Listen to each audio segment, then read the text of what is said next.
Libra, hi, welcome to Mr. Queen PH. At ito ang inyong energy update for December 16 to 31, 2024. If you're interested in private readings, meron tayong link sa description at sa pinned comment. Paka-check nyo na lang yung information kung paano mag-book for a private reading. And please subscribe to our channel to show your support, like, share this video, and also comment na rin kung kayo ay naka-resonate sa reading. So let's see, Libra, what's coming to you December 16 to 31, 2024. Para sa mga Libra. So this is your overall energy, possible challenge, opportunity, and blessing. Wow, okay. So Libra, your overall energy is the Page of Swords. You're very curious. Maaring meron kayo ngayong inaalam, iniimbestigahan. This can be related to someone na gusto nyong makilala, or if you are in a relationship, pwedeng may kinalaman sa mga taong nakapaligid sa person mo, sa mga nakakasama niya, no? Pwede kasing may selos, no? Yung iba naman, this can be a new interest. Meron kang bagong interest na gusto mong gawin, gusto mong alamin, gusto mong pag-aralan. So, let us clarify. What is the Page of Swords? Ooh, the Devil. Naku. Libra. This can be a form of obsession, no? So, yung iba, maaring you are obsessing about a situation or isang bagay. Oo, na parang nakakalimutan nyo na yung mga ibang importante rin na bagay sa buhay nyo dahil nag-o-obsess kayo sa isang bagay. Okay? Let's say, meron kang nagiging interest ngayon kung paano maging TikTok affiliate. Ganyan. Example lang. Inaaral mo talaga inaaral. Tapos, dun ka na lang nakatutok. Hindi mo na napapansin na hindi ka na pala nakakakain na maayos, puyat ka na pala lagi, hindi mo na nakakausap ng maayos yung mga taong dapat mong makausap, yung mga mahal mo sa buhay. So,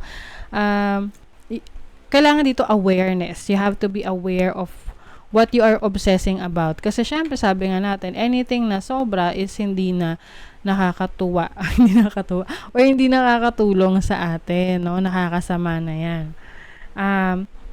Maari rin naman yung iba sa inyo, since meron na kayong awareness, you are letting go of your unhealthy habits. Kasi minsan alam naman natin no? Ano yung toxic sa buhay natin, alam natin kung ano yung mga bagay na hindi na nakakabuti for us.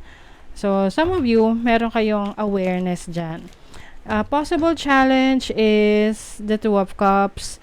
So, this can be a challenge sa relationship with someone, can be romantic, sa friends, or sa family. Pwedeng magkakaroon ng misunderstanding. So, mas maganda dyan, mag-usap ng maayos. And listen, no? Makinig din. Uy, the Tower. OMG. Libra. So, possible challenge, yung iba, kung nararamdaman nyo na itong relationship ninyo is parang wala nang pinatutunguhan, then possible na magkaroon ng separation dito, no? May ending. Kasi with the Death card as an opportunity, meron kang oportunidad na tapusin ang isang sitwasyon na hindi na nakakatulong sa'yo or hindi na nagbibigay sa'yo ng katahimikan ng isip para magkaroon ka ng kalayaan and to start a new life. Okay? Let's see, what is the Death card? Yeah, Queen of Pentacles. So, you have the opportunity to be in control of your life, of your finances. Ito yung pag-aaruga, pag-aalaga, pagpo-provide para sa iyong sarili.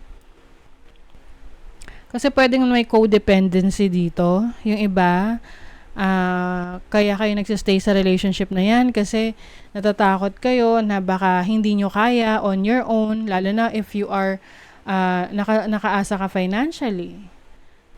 Pero alam nyo na the moment na mag-focus ka sa sarili mo at maniwala ka sa sarili mong kakayanan, you're going to be successful, oh.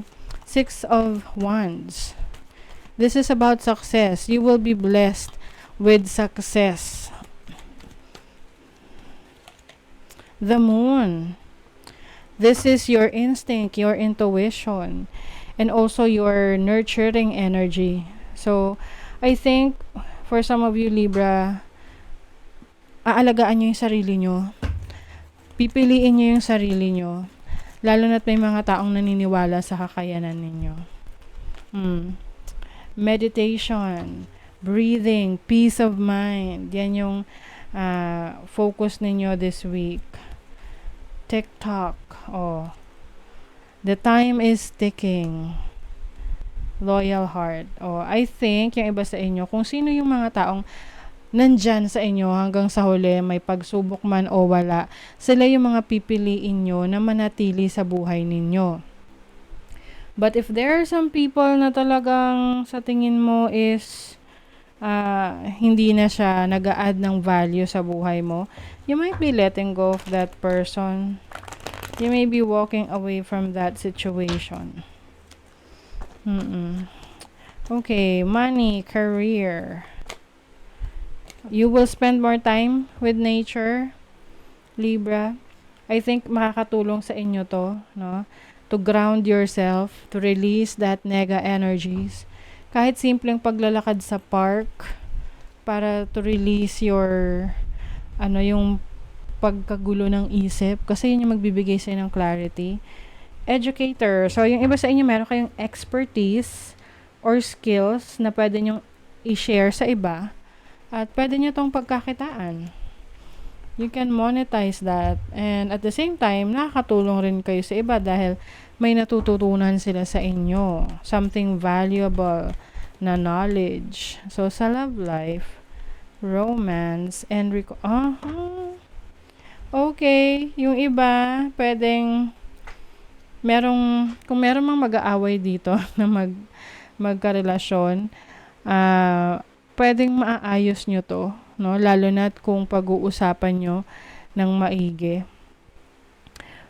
Yung iba naman, pwede kasing dalawa yung nakikita ko rito. It's either merong another party na involved na iniisip mo na baka meron pa rin silang communication. Let's say you have a relationship. Tapos, nakita mo na sila, may common friends, they are connected, tapos or nakita mo nagkaroon sila ng reunion. Alam mo yun, so minsan mag-overthink ka talaga. Okay? So, importante rito is you know your person and nagtitiwala ka sa kanya. Kaya lang minsan pag sobra naman pagtitiwala, yun naman yung naabuso, no? So, pag-isipan mong maigi if you really want to reconcile with someone.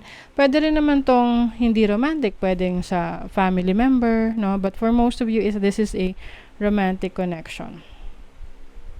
Period of frustration, lessons to be learned. So, maaring you might feel frustrated ngayon dahil parang meron kang mga gustong mangyari na hindi nangyayari. 'Di ba? Frustrating talaga 'yan. Depression, anxiety, worry that someone is against you. Nako, ayan na nga ba. Minsan talaga overthinking ay nakakagulo pa lalo.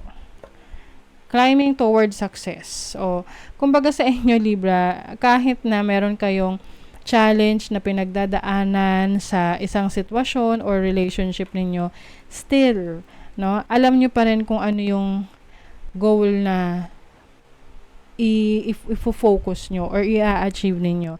You are climbing towards success. Yes. So, keep pushing kasi talagang blessing nyo yan . You're going to be successful.